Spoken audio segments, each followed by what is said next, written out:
The border office told me that I wasn't allowed to go within the UK, and I was put in a detention center. So they don't treat you as a person, they treat you as a prisoner when you're not. My full name is Eduviel Arturo Alpizar Sosa. I was born in Mexico City. I'm a veterinary doctor, and I'm also doing my PhD in Glasgow University. I'm also at the moment performing as a stuntman, as a high diver.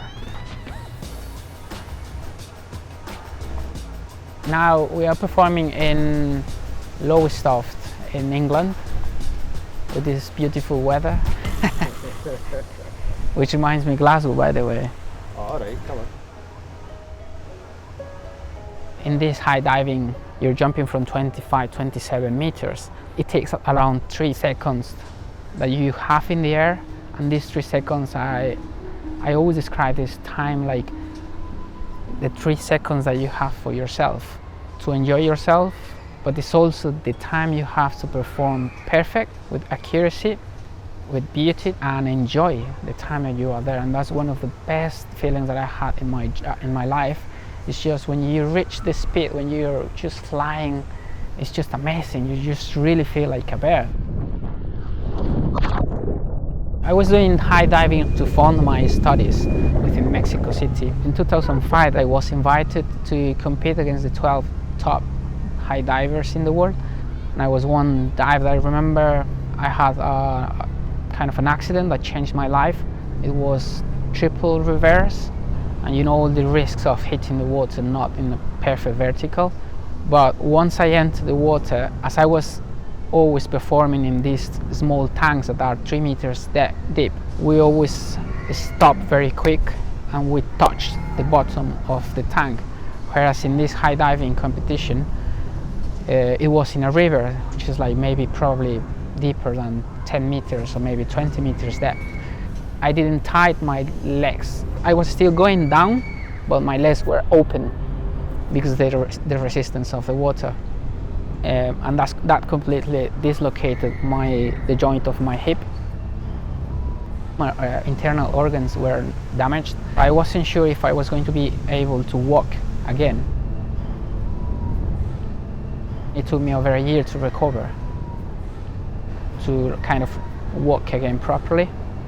In a very simple words, that made me a very, very strong person, even stronger than before. Oh yes, textbook dive, very nice.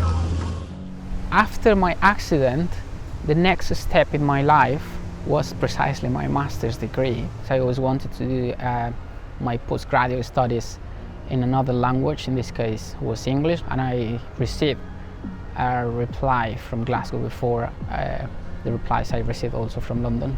But once I came in 2015, the border office told me that I wasn't allowed to go within the UK, and I was put in a detention center, and I wasn't really sure what I was going to see. And when I went there, I remember that it was completely like a jail. Huge walls, very complex and very elaborate system of security, which makes sense obviously. Your rights are completely not respected. So they don't treat you as a person, they treat you as a prisoner when you're not.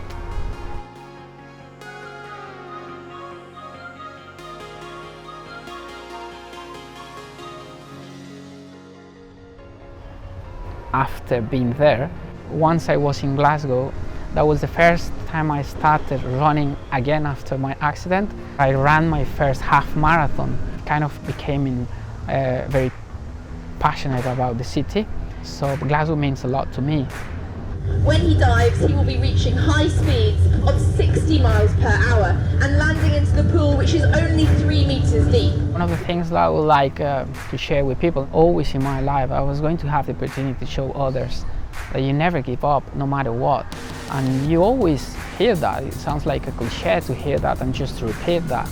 But once you have the experience, once you know what you're talking about, now you're empowered to tell people, don't give up.